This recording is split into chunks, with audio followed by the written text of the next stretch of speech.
All right, everybody, welcome back to the #1 television program in the history of the entire universe. I am Brian Lee Durfee, author of The Forgetting Moon, The Blackest Heart, and The Lonesome Crown, all three books published by Simon & Schuster's Saga Press. Today I'm going to be reviewing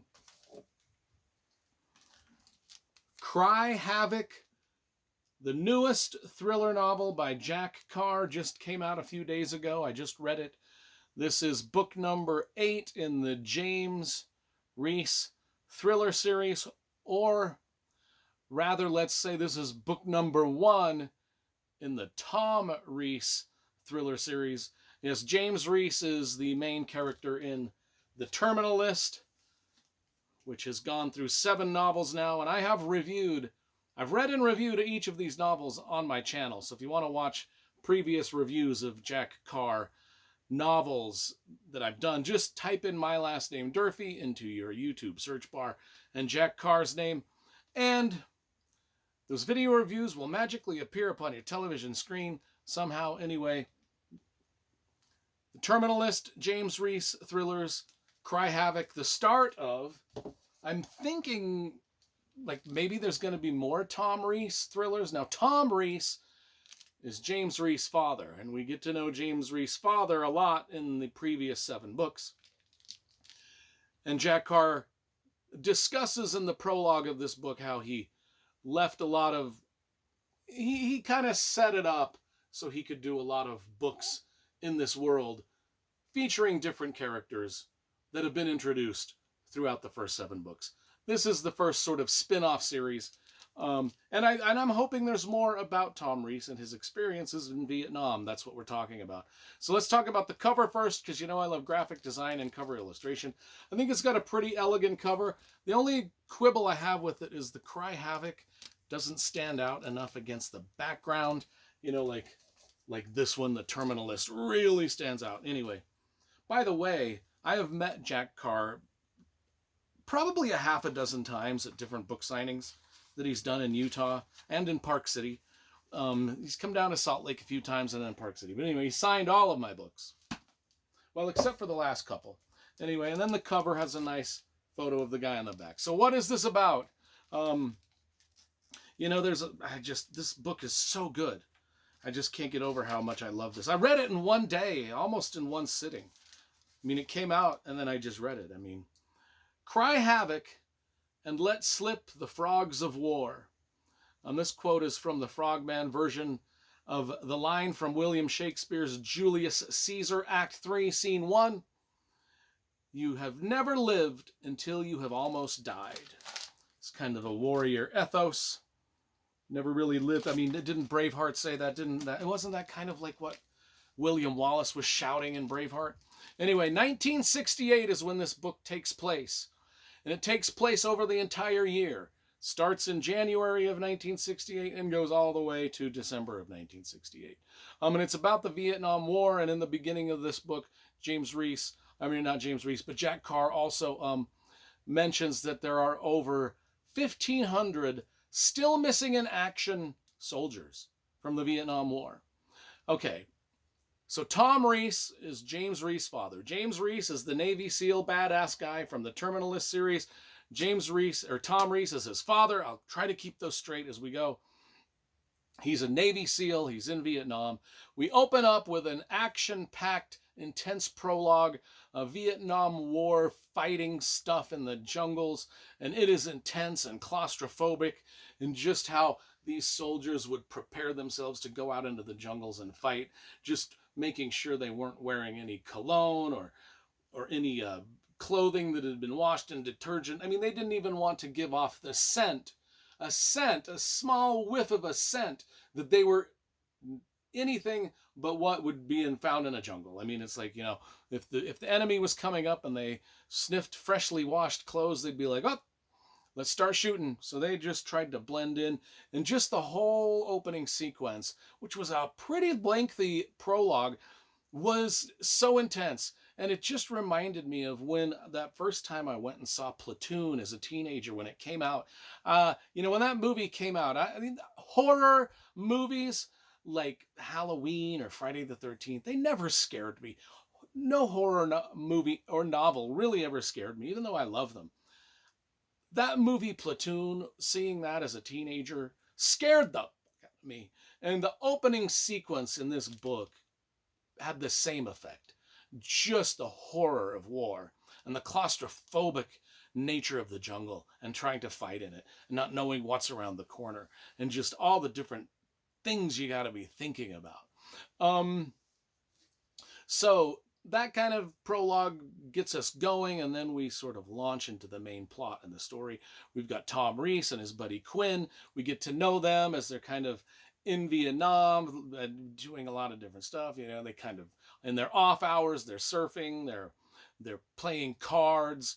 I mean, there's a big deal about a card game and how even in World War II times it was playing cards and playing games that got the soldiers through the hard parts, you know, when they were on their downtime.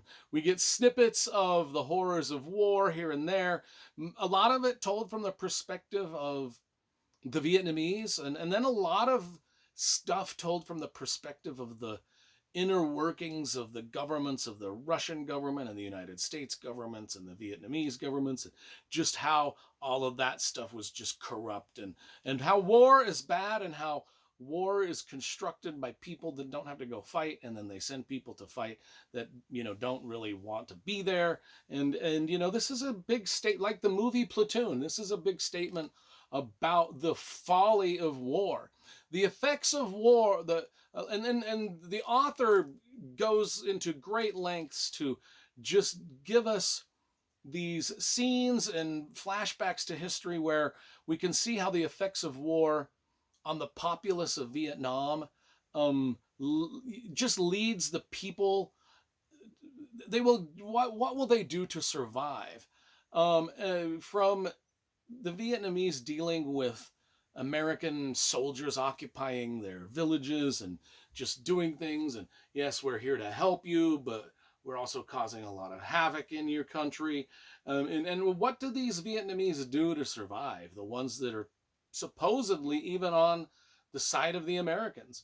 And even in World War II, there's a whole lengthy passage where we're talking about the women in France and how they, you know, the Nazis were there and how they, just to survive and to eat and be fed, how they befriended the Nazi soldiers in ways that women would, you know, I'm not going to just read about it. It is fascinating to read about how people in war-torn countries, what they will do to survive, and the lengths they will go just to get food and things like that. It is very, it's a hard-hitting novel. I think Jack Carr probably wanted to back up and write about American history and maybe a war that we shouldn't have been in, and why we shouldn't have been there, and just a lot of the horrors that it caused, and a lot of things that it's just still trickled down butterfly effect with our governments today and just the way things are today. Now, Carr does not shy away from, I mean, here's the thing. A lot of the people that, because a lot of stuff from World War II is mentioned in this book, and that's because a lot of the people that fought in World War II also kind of fought in the Korean War. And as they got older and became commanders in the army, they kind of fought in the Vietnam War too. So we have a lot of people that fought the good war, which was the killing the Nazis, and they did the right thing, and now they're in Vietnam doing other things that they don't really quite believe in. And he's making some points with this. And he does not shy away from the horror of it all. Both violence, the horror of the violence that's in war, and the horror of how our governments just are not full of very good people. That's all I can really describe it as. And I think I sense Jack Carr's own frustration with this dynamic as I read this book. The plot itself, I'm just going to read the inside jacket, because the inside jacket, this is one of the better inside jacket copies that I've read. So anyway, KGB illegal elicits, okay, so the KGB elicits information from high-ranking NSA official and Teams of special operators infiltrate into Laos, Cambodia, and North Vietnamese. Nam disappeared without a trace. I'm doing a shitty job of reading this. I don't even know why I try. Soviet advisors launch an ingenious plan with consequences that reach far beyond the battlefields of Southeast Asia, one that will forever alter the world. Balance of power. Tom Reese, a SEAL operator attached to the highly classified and shadowy, this is a lengthy, MACVSOG, it was described in the book, I can't remember what it stands for, but is about to be thrust into a bloody battle to discover the truth.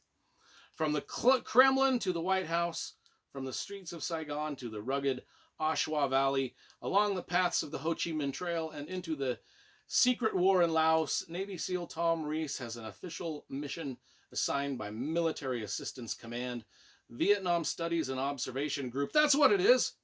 MACVSOG. It's the Military Assistance Command, Vietnam Studies and Observation Group. But this is an unofficial mission that might get him killed. Yeah. That's a long... So, the Military Assistance Command, Vietnam Studies and Observation Group is a lengthy title for just badass army guys. Okay. 10 out of 10. Loved this book. Absolutely loved it. I hope we get more Tom Reese, Vietnam era, Cold War era thrillers out of Jack Carr. Fantastic.